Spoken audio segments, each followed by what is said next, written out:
Classics Megatron. What a weird figure, man.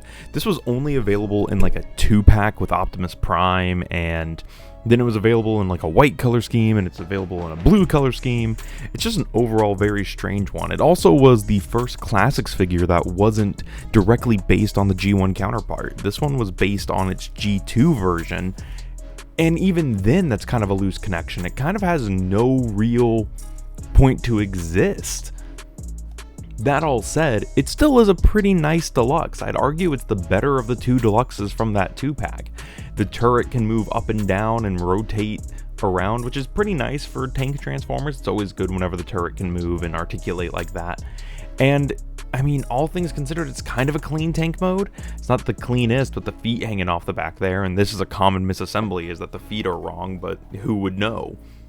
It rolls pretty okay, has 4 small wheels on the bottom. And over time, they've definitely gotten stiffer. It's just how it works with these old things. For comparison, here it is with Siege Skytread, a fellow tank transformer. Power Core Combiner's crankcase. Laser Fire from Combiner Wars. And Machine Wars Hoist. Classics Megatron, man. This is a weird one. Yeah, I've had this figure for a really long time. This is like a childhood survivor figure. The only thing that was keeping me from like actually kind of talking about this was I was missing this claw piece with the cannon and this nub right here. And if you have this figure, you know how easy that piece is to lose if you just throw this guy in a bin, or if you are a child. Luckily, I was able to find this piece at a local used toy store, so that was really cool. Get transformation started, you take the tank cannon and you rotate it 180, and then you grab this section and you just kind of wiggle it and bring it down. Very easy. He does have some pretty loose joints. Again, he is a childhood survivor figure. Then we're gonna open up the arms, and there's these squares and these square slots, and you're just gonna chunk those into place. And that gives you the head reveal, and then just come down, flip the feet forward, fold out the heels or the front of the feet, flop those down, straighten out the arms and rotate this one, and there we go. We have Classics Megatron, Tank Megatron, in his robot mode. And honestly, it's kind of a good looking robot mode. It's kind of awesome looking. I really dig the way this Megatron looks. I'm kind of into it. I wish he would have just the big front tank chest more often, and also the gray helmet. I kind of like the way this Megatron looks. Robot mode on Classics Megatron is pretty good, all things considered. I really like the way this looks. I wouldn't call it absolutely fantastic, but it's a solid Megatron mode. The head sculpt is undeniably Megatron, which is nice. I like the shoulders, the hits of like this coppery, greeny gold. The legs with the treads on the side look really well, and the posability is pretty good. He has a waist swivel, thighs, hips, even some ankle and toe articulation, which is kind of unheard of, especially for early Classics. They were really doing everything there. The only real problem he has is his goofy gimmick arm, which, yeah, it's supposed to be like a shield or something. I don't know. It's like a mix of his fusion cannon and like a shield, not his shield, just a shield, but it takes up his hand, and I don't know. It's the one thing that really brings this figure down. For size comparison, he's a little on the short side, but here he is with Siege Skytread. Legacy Scourge, to give you guys something a little more modern to compare him to. Siege Optimus Prime, so you can just see how much taller he is now. Machine Wars Hoist, and of course, Combiner Wars Laser Fire with Shadow Shock.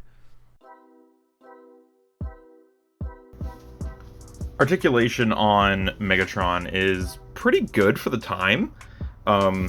So grabbing him here, we do have a head swivel. Mine is very loose, so I'll probably be tightening this guy up after this video, because yeah, some of his joints are just, you can see all that plastic dust in there from years of them, from years of friction. Anyway, head is on a swivel, which is pretty cool. The shoulders are on 360s, and they do move in and out.